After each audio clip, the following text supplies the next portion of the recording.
सुप्रभात प्यारे बच्चों, आज की कक्षा में आपका स्वागत है और मैं उपेंद्र आज आपके सामने हिंदी व्याकरण का पाठ एक वर्ण लेकर आया हूँ। सभी बच्चे इस पाठ को ध्यानपूर्वक समझेंगे। तो आइए शुरू करते हैं। पाठ एक वर्ण। वर्ण के लिए कुछ मुख्य बिंदु आपके सामने लिखे हुए हैं, मैं आपको बहुत महत्वपूर्ण रूप से याद करने होंगे। पहला है, भाषा की सबसे छोटी इकाई वर्ण कहलाती है। यानी कि भाषा की सबसे छोटी इकाई वर्ण इसलिए है क्योंकि इससे छोटा हिंदी व्याकरण में कोई भी अक्षर यानी कि वर्ण नहीं होता।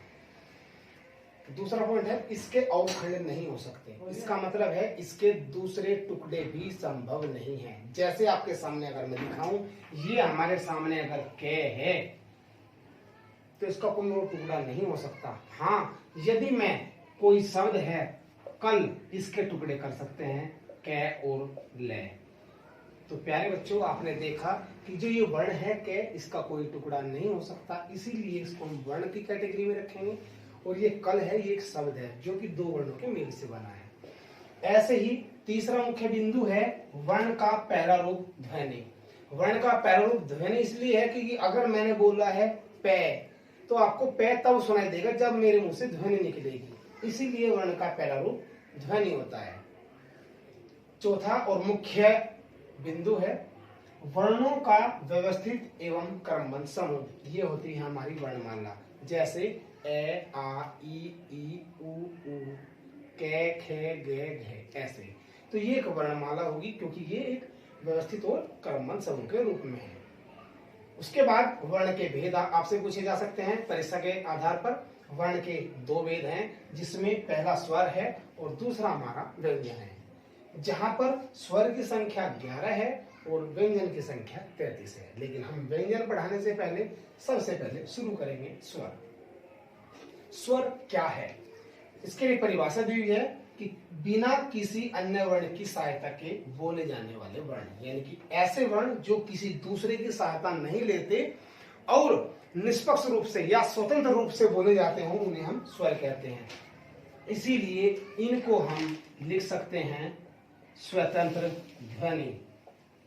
इनका दूसरा नाम है प्यारे बच्चों, सभी को याद रखना है, स्वतंत्र ध्वनि। उसके बाद स्वर के भेद आएंगे। स्वर के 3 भेद हैं, जिसमें हमारा पहला है हर्ष स्वर। हर्ष का मतलब होता है छोटा। सबसे छोटे स्वर होते हैं जिनकी संख्या आपके सामने 4 दिखाई गई है, ए, ई, उ और री। ये 4 आपके हर्ष स्वर हैं, जिसमें आपको बताया गया है कि उच्चारण में एक मात्रा का समय, यानी कि हर्ष स्वर को बोलने में एक मात्रा का समय लगता है। दूसरा है दीर्घ स्वर, जिसकी संख्या 7 है, आ, ई, उ, ए, आई, ओ, औ। ये 7 हैं, जिसमें हर्ष स्वर से 2 गुना समय, अर्थात इनके उच्चारण में हर्ष स्वर से 2 गुना समय यानी कि 2 मात्रा का समय लगता है। और तीसरा और अंतिम है, ये है पुरुष स्वर, जिसके लिए एक चिन्ह है। कभी से आप 5 सोच ले, ये 5 नहीं है, ये एक चिन्ह के रूप में है, जो कि संस्कृत शब्दों में प्रयोग होता है। संस्कृत के जितने भी शब्द होते हैं, उस ध्वनि के उच्चारण को तेज करने के लिए, रोने, चिल्लाने और गाने के लिए इस चिन्ह का प्रयोग किया जाता है, या किसी को संबोधित करने के लिए हम इसका प्रयोग कर सकते हैं। जैसे ओम, जैसे किसी का नाम रवि है, अगर हम उसको प्यार से बुलाएंगे, पास से बुलाएंगे तो कहेंगे रवि, लेकिन अगर हमने किसी को जोर से बुलाया तो हम कहेंगे रवि। तो इसका मतलब है उस ई स्वर के साथ हमने इस पुरुष स्वर को जोड़ दिया। आपके सामने स्वर का ये तीसरा भेद था और मुझे उम्मीद है कि यहाँ तक आपको समझ में आया होगा। आगे शुरू करते हैं व्यंजन। शुरू करते हैं व्यंजन। व्यंजन की संख्या 33 है। स्वर की सहायता से बोले जाने वाले जो वर्ण होते हैं वो हमारे व्यंजन होते हैं।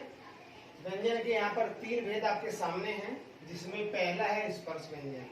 हिंदी व्याकरण के अंतर्गत स्पर्श व्यंजन वे व्यंजन होते हैं जो मुख के किसी भी हिस्से को छूते हुए बाहर आते हैं।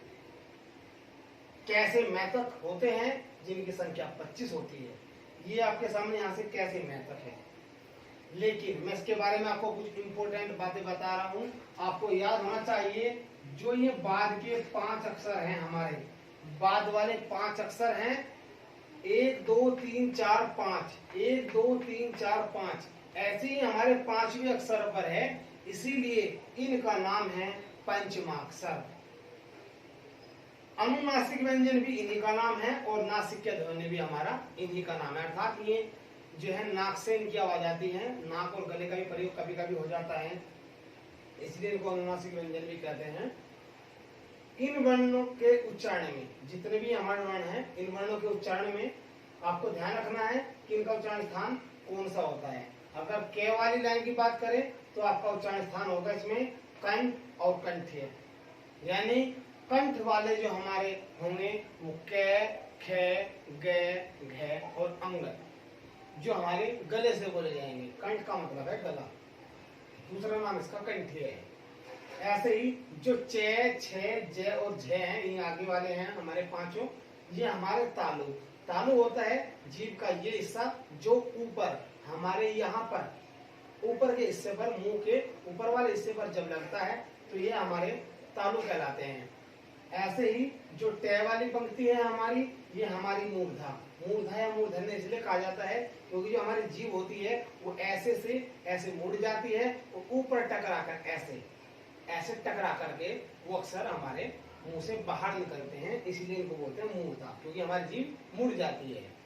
ये हमारे ते वाली जो पंक्ति है इसमें हमारे दंत हैं, अर्थात हमारे जो आगे के दांत होते हैं उनमें नी व्यंजन जो है टकरा कर बाहर आते हैं। अंतिम जो पे वाली पंक्ति है इसमें हमारे जो वर्ण होते हैं वो ओष्ठ ओष्ठी है, यानी कि होठ, जब हमारे होठ ऐसे आपस में मिलते हैं ऊपर से नीचे अगर हम बोलकर बताते हैं तो इनमें दोनों होठ आपस में मिल जाते हैं, इसलिए हम इनको ओष्ठी है, अर्थात दोनों होठों को मिलाकर ध्वनि बाहर आती है। अब आइए आपको आगे चलते हैं लेकर, दूसरा भाग है इसका अंतस्थ व्यंजन, जिनकी संख्या 4 है। ये, रे, ले और वे, ये हमारे 4 व्यंजन होते हैं अंतस्थ व्यंजन, और बिना रुकावट के ये बाहर आने वाले वर्ण होते हैं, यानी कि ऐसे व्यंजन होते हैं जिनमें बोलने में रुकावट नहीं होती। ये संख्या में 4 हैं। ऐसे ही ऊष्म व्यंजन कह लो इनको, ऊष्मीय कह लो या फिर संघर्षी कह लो, तीनों में से एक नाम आप दे सकते हैं। वैसे हम इनको ऊष्म व्यंजन के नाम से जानते हैं। ऊष्म व्यंजन में संख्या 4 होती है, श, से और है, जिसमें जीभ व दांत की रगड़ से उत्पन्न व्यंजन मैंने लिखा हुआ है, अर्थात जीभ और दांत की जो रगड़ होती है उनसे उत्पन्न जो हमारे व्यंजन होते हैं वो हमारे ऊष्म व्यंजन होते हैं या फिर संघर्षी जिनको कहा जा सकता है। प्यारे बच्चों, आपको ये याद रखना है कि आपके सामने अभी मैंने स्वर और व्यंजन पढ़ाए हैं। उम्मीद करता हूँ ये आप सब विषय में आ गया होगा। आज की कक्षा के लिए इतना ही, धन्यवाद।